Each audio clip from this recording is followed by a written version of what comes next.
103 Homer Street, Unit 47. Unit 44 directly below 47. Tenant Jennifer reports no leaks to the unit directly below 47. Lounge room Unit 47 is a roof leak.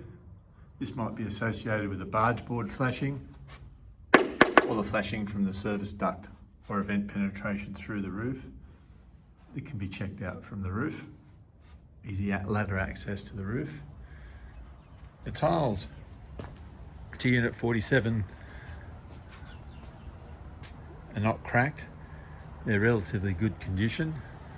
This section of the balcony is undercover, which has protected the balcony from expansion damage. There's very little expansion provision to the balcony. There's fairly large sections of drummy tiles to the exposed section of balcony, particularly along the masonry balustrade and along the building along this section, although the tiles aren't cracked and there's no leaks down below. There's no weep hole drains to the wall.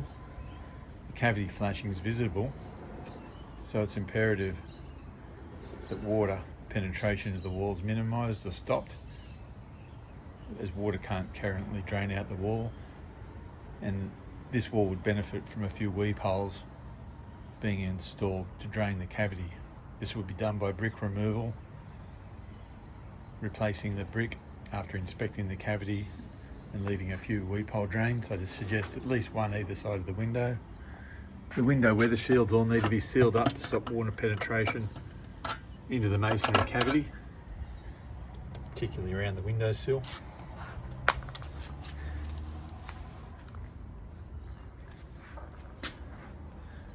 The masonry balustrades obviously non-compliant with current regulations due to the climbing hazards and the height, although there's no dangerous parts of the balustrade that need repairing at the moment.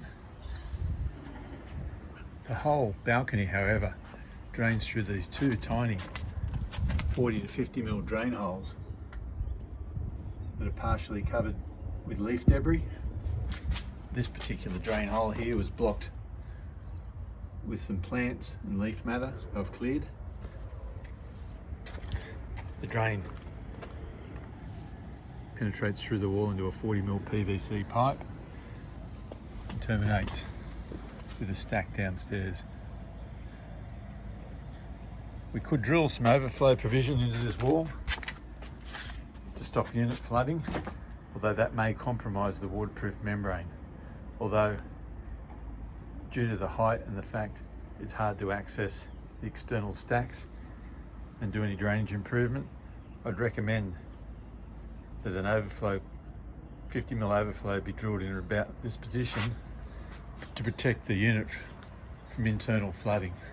There's not much freeboard to the doors, and the actual external tiles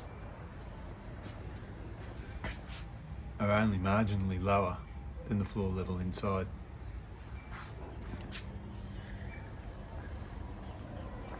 There is some step cracking to the wall in this area. You can see the step cracking.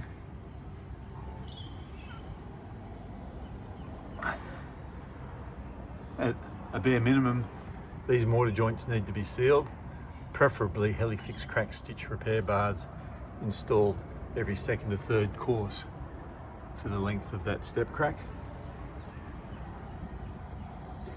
These perp ends need to be sealed up with mortar. On the external wall, there's some quite heavy step cracking, and you can see the deflection in the wall. This wall would benefit from external brick ties and some Helifix crack stitch repair bars. There's 3 areas of distinct step cracking.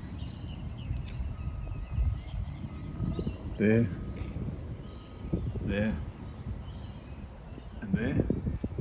Although the height is approximately 4 stories high and requires scaffold. This is not urgent,